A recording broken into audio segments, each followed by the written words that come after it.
What Caitlin Clark did, because so many eyeballs were on her, was she is a huge multiplier effect of that.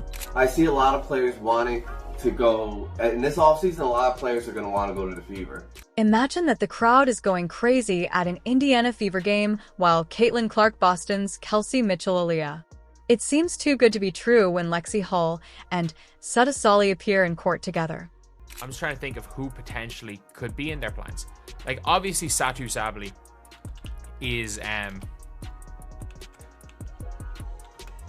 a potential player who you can get via some sort of trade, via sign and trade. We're going over everything in this video, including Clark's Time Magazine Athlete of the Year award, free agency, and what the Fever are doing to make them a championship team.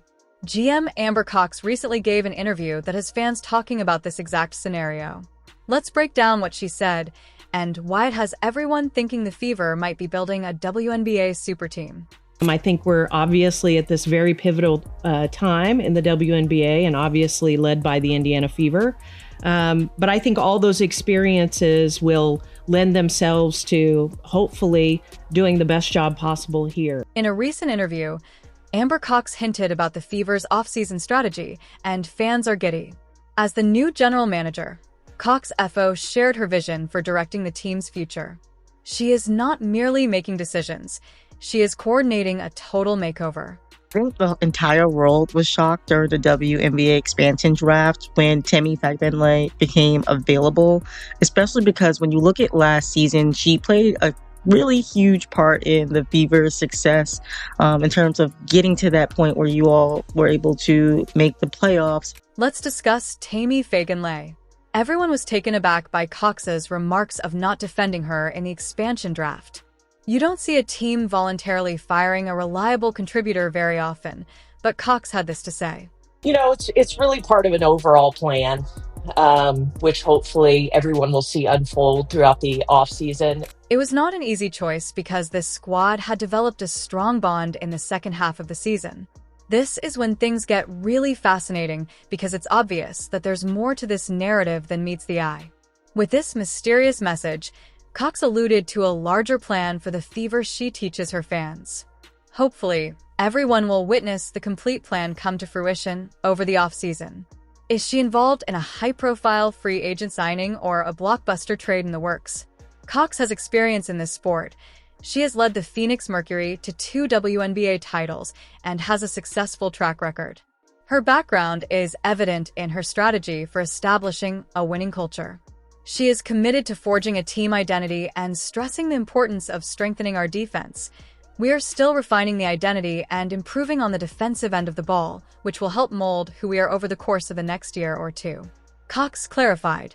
So obviously we want to take the next step. So I think as we're looking to free agency, we'll think about veterans coming in with that playoff experience. Let's now discuss the financial status of the Fever. This offseason, they have roughly $650,000 in cap room to work with, which gives them the flexibility to take some significant actions, like possibly offering important players max contracts. Targeting adaptable guys who can contribute on both ends of the court shows that Cox is thinking strategically. Obviously, as we get into free agency, the number one priority for us is re-signing Kelsey Mitchell. I think that backcourt was about as lethal as we've seen in the WNBA, and I'm talking maybe in history in the second half of the season last year. However, the most important news is regarding Kelsey.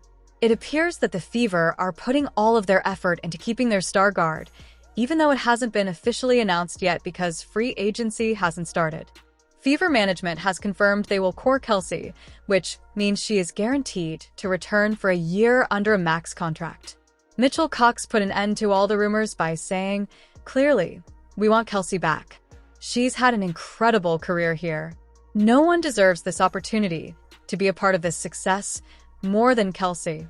So we want to reunite Caitlin and Kelsey. And Kelsey, when I think about her and her time in Indiana, and, you know, a lot of trials and tribulations throughout her career. So for me and for us, I'm most excited for her to be in this moment and experience so much success. With Cox leading the club, it looks like we're in for an exciting offseason. But as the team prepares for the future, there's another topic that has everyone talking. What's next for the Fever? Not everyone is pleased with Caitlin Clark, the Fever's standout point guard, who was recently named the Athlete of the Year on the cover of Time magazine. Now, let's explore the debate that is sweeping the basketball world. Caitlin Clark was recently named Time's Athlete of the Year. You might assume that winning Athlete of the Year is all glory and kudos for Caitlin Clark, but it's actually become an unexpected conflict as the basketball community sides. One voice is breaking through the clutter with an insight that could alter your perspective on the matter. When Caitlin Clark was named Time magazine's Athlete of the Year, it should have been a time to celebrate women's basketball, but instead it ignited a heated debate that revealed the sport's fundamental divisions at its core. Sheila Johnson, co-owner of the Washington Mystics. And Washington Mystics co-owner Sheila Johnson, responded to that by saying, I think the WNBA in its entirety should have been featured. Johnson didn't hold back in her criticism of Time's choice to only include Clark on the cover, arguing that the WNBA as a whole ought to have been acknowledged rather than just one player, as this breeds animosity. Johnson claimed that her remarks sent shockwaves through the basketball community, like a lightning. Because when you just keep singling out one player, it creates hard feelings. The fans responded right away. Others agreed with Johnson, suggesting that concentrating too much on one player could overshadow the league's collective success, while players and experts rushed to Clark's defense, applauding her amazing accomplishments and the attention she has given to women's basketball. How do you respond to those comments, and do you think the award should have been given to the entire WNBA rather than Caitlin Clark individually? I think Caitlin Clark deserved that award. However, one voice stuck out over the rest of the cacophony. The Indiana Fever's Amber Cox GM Cox spoke up for Clark, and her remarks were powerful. She went on to describe how Clark's influence extends much beyond her own performance on the court. Because she has so many fans, and you saw it across arenas, people are moving games because so many people wanted to see her play. What Caitlin Clark did because so many eyes were on her is a huge multiplier effect of the league's current growth, Cox said, painting a vivid image of Clark's influence. If you have watched this far and are enjoying the video, please remember to like, subscribe, and turn on all notifications. We understand that watching this video takes up some of your time, and we appreciate it. Now, let's get back to the action. Cox supported it with a real-life example that demonstrates just how powerful the Caitlin Clark effect truly is, and the story you will hear next will undoubtedly warm your heart.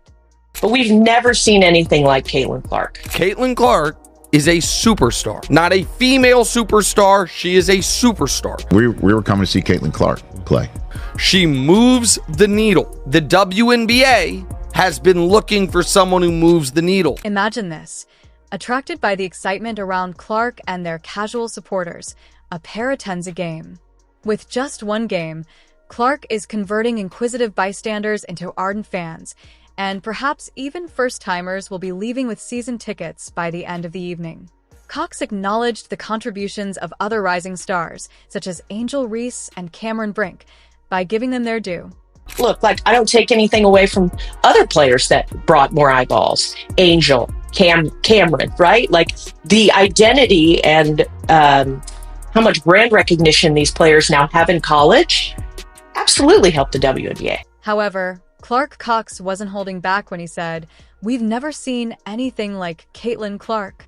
It's a strong claim, but one that's difficult to dispute considering Clark's record-breaking performances and the attention she's given to women's basketball as the fashion ahead of what might be a game-changing offseason. Everyone is wondering how Clark's star power will affect the team's approach. Speaking of strategy, keep in mind the larger plan Cox previously alluded to.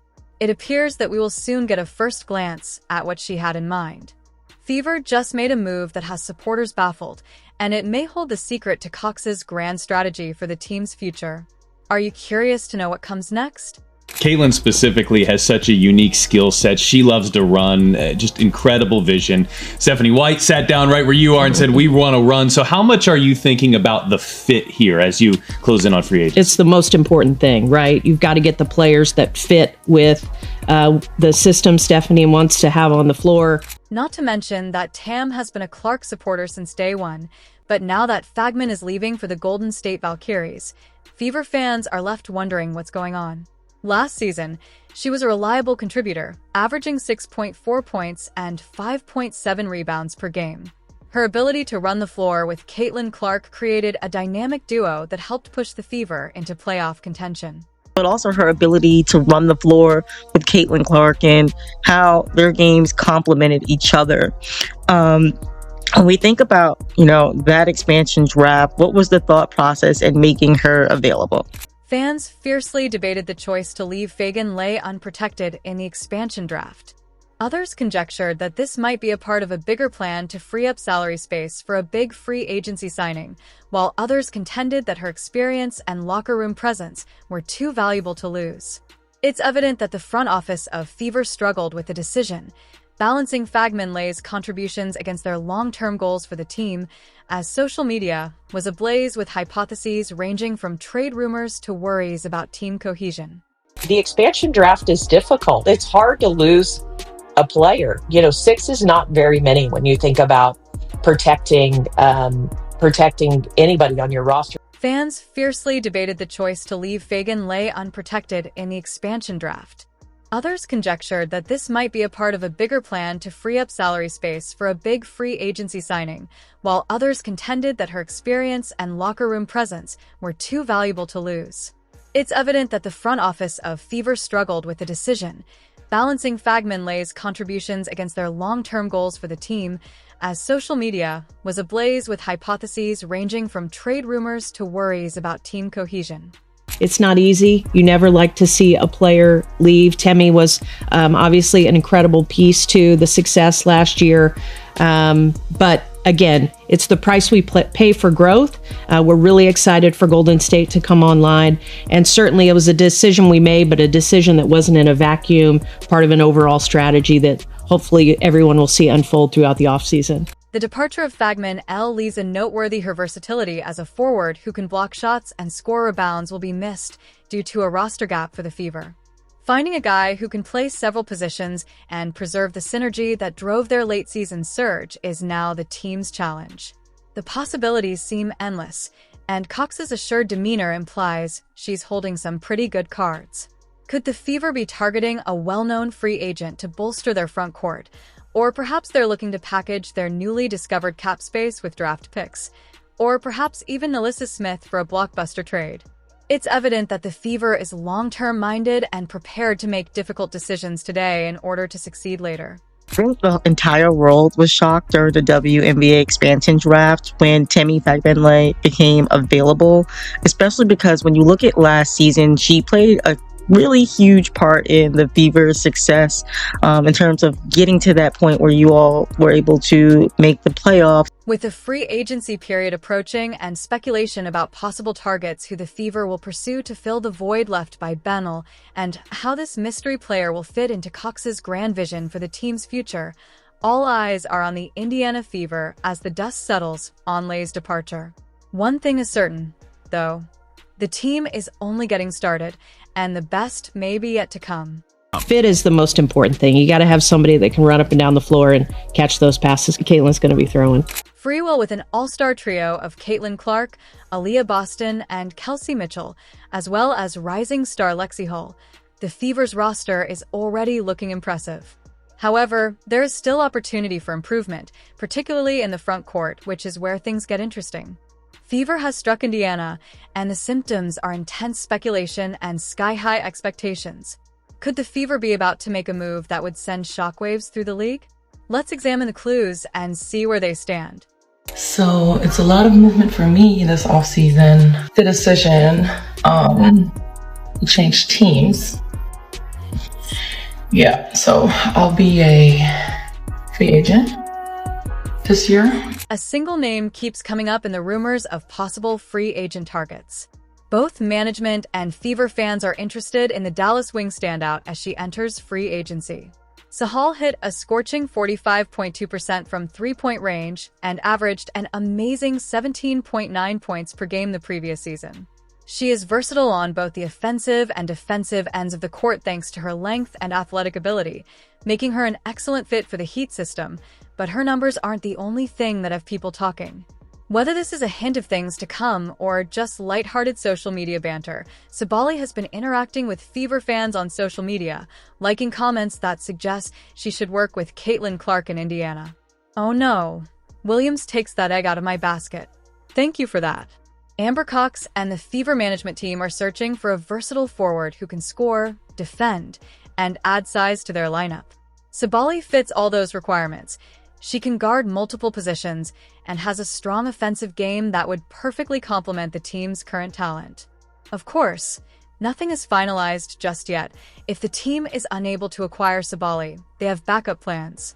They may also be considering players like Gabby Williams, who is renowned for her versatility and defensive prowess, but don't be fooled. Solly appears to be the top target, and it's worth noting that she is signed with the same sports agent as Aya Boston, a superb athlete, and that GM Amber Cox was once her supervisor. Are you in a position where you can add some pieces? Yes, we are. We're definitely in a position, and I would think that if you are a smart basketball player and you watch the way she plays, you would want to play with her. Imagine a lineup with Clark's playmaking and Boston's inside presence. The potential impact of adding a player like Essay to this hot roster is enormous. Essay's all-around play and Mitchell's scoring make them more than just a solid team that won a championship. Contestant. And building quality depth is going to be important. You know, when you have a core three like we have, you know, surrounding them with players who are going to, you know, fill the roles, certainly, first and foremost, who are going to embrace the roles, you know, secondly, and who give us the best opportunities for success by complementing what they do really, really well. Cox and her group are committed to developing a successful culture rather than merely assembling a group of gifted athletes. As we wait for free agency to officially begin, one thing is certain. The Indiana Fever are done being underdogs. They are creating something special, and the basketball world is on high alert. If the team pulls off this free agency coup, it could completely change the WNBA landscape. We're talking about a team that could go from lottery picks to title favorites in the span of one offseason. The rest of the league would have to take notice and step up their game. If the Fever succeed, the entire league would have to change.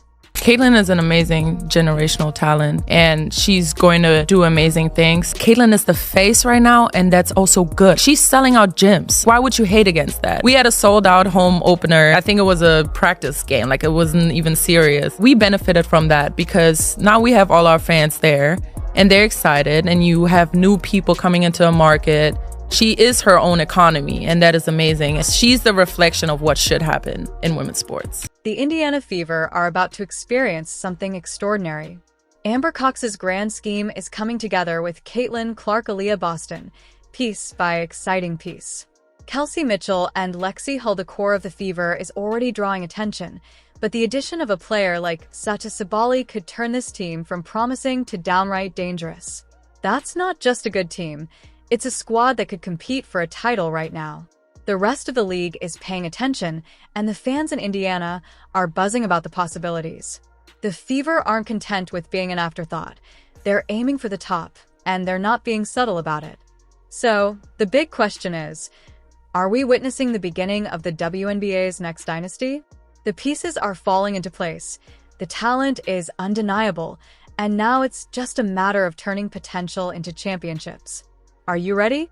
Let us know in the comments. Like, subscribe, and turn on all notifications so you don't miss a thing. We'll see you in the next one after you click the video on the screen.